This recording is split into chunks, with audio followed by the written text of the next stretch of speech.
Hi friends, నిజంగా మహిళలు ఎంతో ధైర్యవంతులు, అలాగే గొప్ప మనసున్న అమ్మలు అని చెప్పడానికి ఈ ఒక్క ఉదంతమే ఉదాహరణగా చెప్పుకోవచ్చు.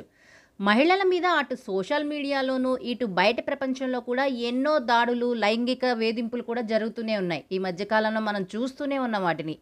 తాజాగా అలాంటి ఒక ఇన్సిడెంట్ జరిగింది. విశాఖ ఎక్స్ప్రెస్ ట్రైన్లో ఒక ప్రయాణికురాలిపై లైంగిక దాడికి ప్రయత్నించాడు ఓ ప్రయాణికుడు. సికింద్రాబాద్ నుంచి భువనేశ్వర్ వెళ్లే విశాఖ ఎక్స్ప్రెస్లో నిన్న రాత్రి ఈ ఇన్సిడెంట్ జరిగిందన్నమాట. ఈ ట్రైన్ మిర్యాలగూడ దగ్గరికి వచ్చేసరికి రాత్రి 7 గంటలైంది. స్టేషన్ దగ్గర పడుతుండేసరికి ట్రైన్ వేగం కూడా నెమ్మదిగా తగ్గుతూ వచ్చింది.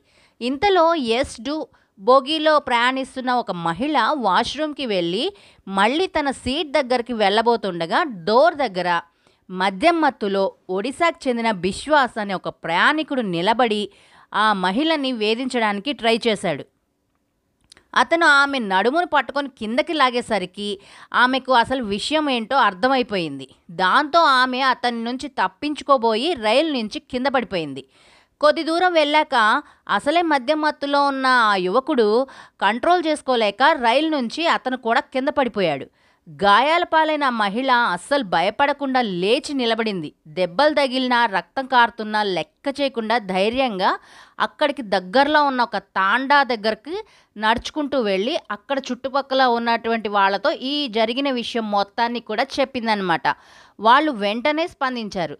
రైల్వే పోలీసులకి వాళ్ళు సమాచారం అందించేసరికి రైల్వే ఎస్ఐ అలాగే ఇంకొంతమంది సిబ్బంది ఆ ఘటనా స్థలానికి వచ్చారనమాట.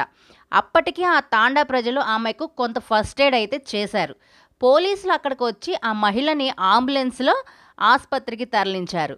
రైలు పట్టాలపై పడి ఉన్నటువంటి ఆ యువకుడు విశ్వాస్ని కూడా అంబులెన్స్లో ఆసుపత్రికి తరలించారు.